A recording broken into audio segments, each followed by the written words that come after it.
I just, I know the kind of guy that he is, and he's used to being a free-spirited individual.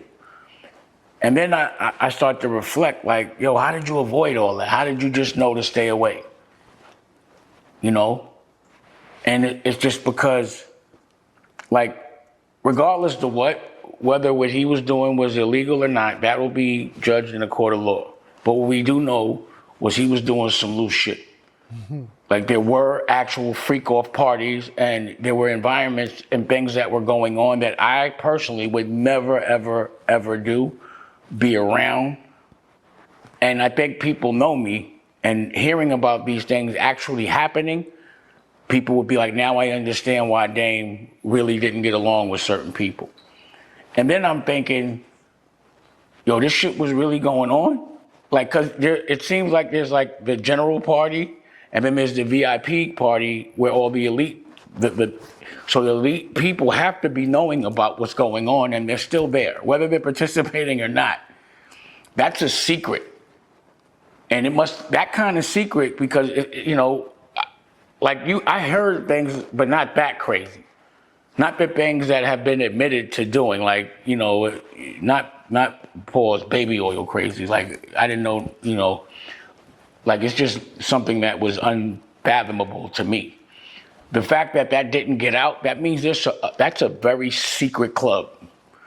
Whoever's holding that secret, they hold it tight to the vest. And I'm like, what other secrets? Like, what deals were made in those freak-offs? Because a lot of the deals that happen in social environments. That's why people go to the club and they hang out all day. Bankers hang out with bankers all day to get deals done.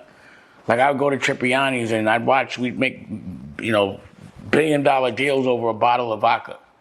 And it was all based on, that hanging out and that trust, and you would throw your man an alley-oop because y'all hung out. If you get into that secret club and you're able to hold a secret so tight to the vest, a lot of business deals are getting made there. So now I'm like, damn, I might understand why certain people had certain opportunities, certain deals, and if they weren't participating, they were there. Dame is spitting. I mean, objectively, I would say that I'm probably 80-20 on disagreeing with a lot of what Dame talks about or how he goes about doing things. But objectively, again, it doesn't matter what I think about him in particular, but it more or less matters what he's saying, and he's 100% accurate. He's on it. Your network actually is how you get the deals. And I always tell people in sales, it's whether or not they like you, not whether or not you got the best product. So the ability to market something is completely separate from whether or not people are going to buy it, right? Because if they like you, if you're marketable, if you can sell it the right way, I'll give you an example. One of the things that they knew was that they could at least sell more, if not sell it at all, on the idea or the premise that Diddy owns Ciroc. And if you go back and you look at all of the videos and all of the marketing and all of the stuff that came along with it, the pitch was, buy black owned, I'm Ciroc, I got the key to the city, I'm putting my people on, all of that stuff, right?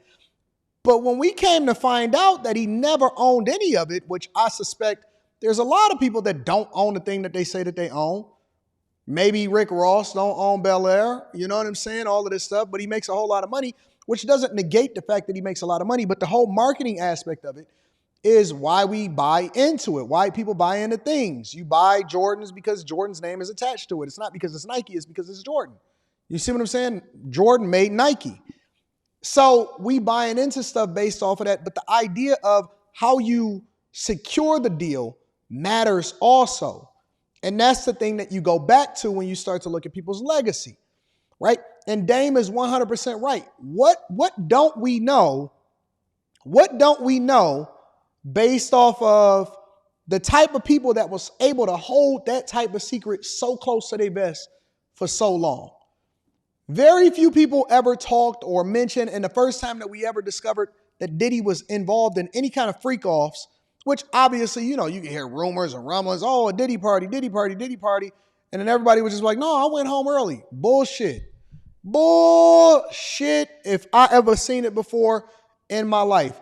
And so the question is, what type of deals and why were people so willing to hold it so close to their vest? But more importantly, who was involved? And you can extend that over to Jeffrey Epstein. You can go to Harvey. You can go to so many different people, but people hold things close to the vest because it's beneficial for them and or they are participating in it also. And they didn't leave. And they repetitively came back. So I don't think people knew, or maybe they were, or they did know, but I'll give people the benefit of doubt. Like, I don't think they thought it was illegal, but it was loose. And as far as moral compass, morally, that would not be the environment that I would want my kids around. I would want to be around. I wouldn't want to do no business in that environment. Could you imagine me going to one of those parties and walking in that room with I'd be like, y'all know, where's the pause button? I'd be like, pause. I'd be like, you're in here, y'all bugging. What? I didn't know. That type shit. They know that I'm not tolerant or, I don't look the other way. I'd be getting out the way. But I might not be so silent. I might not be able to keep that secret of what I saw. So I'm like that wondering, is Dame's like, personality. Damn. And I'm wondering if people understand what the buckshot of another person's karma is. With a shotgun, you shoot it in pellet spray. So you might hit your target, but the pellets are gonna hit whoever's around. So you might not meant to be getting shot, but you're gonna catch a couple of a spray of those bullets. That's what karma's like. So if you are around somebody that may be doing something immoral, and you might look the other way or might help facilitate it, karmically, you may be considered accountable. Everybody at the top is getting these bigger deals, right? Everyone's glorifying that. Like, by you not being in those, I guess, positions of these things that are happening behind closed doors that you're not willing to be a part of, how has that affected you?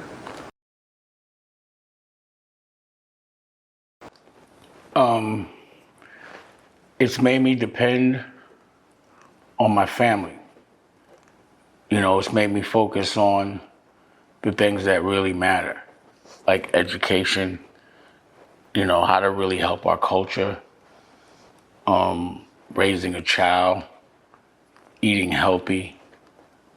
Like, again, having all the money in the world and not having your freedom, you're broke. That's a thought right there. I think he summarized it. I mean, he's accurate. I mean, at the same time, I don't want to be broke in real life. I don't want to be broke in real life, but all money ain't good money and all access ain't good access. It's just not worth it. Obviously, clearly. And before this, earlier in this, because I haven't watched this whole interview, but I've only watched it up to the point that we're talking about it right now. And I very much hopefully we can discuss this on After Hours tomorrow. He's right.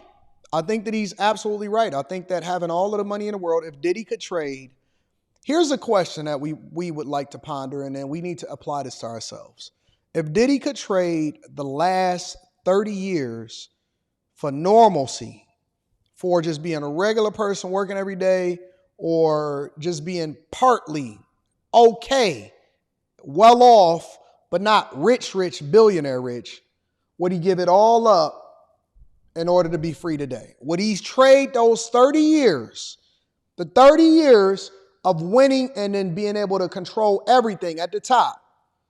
Kind of remind you of The Wire, right? At least your name was at the top. Is he being torn down and destroyed? And was it worth it? You know what I'm saying? Was it worth it? Is all of the money in the world worth it if at the end of it, your name is destroyed, your freedom is surrendered, and you can't even get bail for $50 million? See, Russell Simmons ain't coming back to the United States of America. Let me know what y'all think inside of the comments. We're going to mine this out. We're going to talk about this on After Hours. I love y'all. I appreciate y'all. Dame is absolutely right on this one objectively. Make sure y'all get your tickets. We're going to be kicking it in Atlanta on December 14th. Actually, Detroit on December 14th. Atlanta on November 2nd. Get your tickets. Discount code Anton. Link is in the description. I love y'all. I appreciate y'all. I'll holler at y'all later. It's crazy.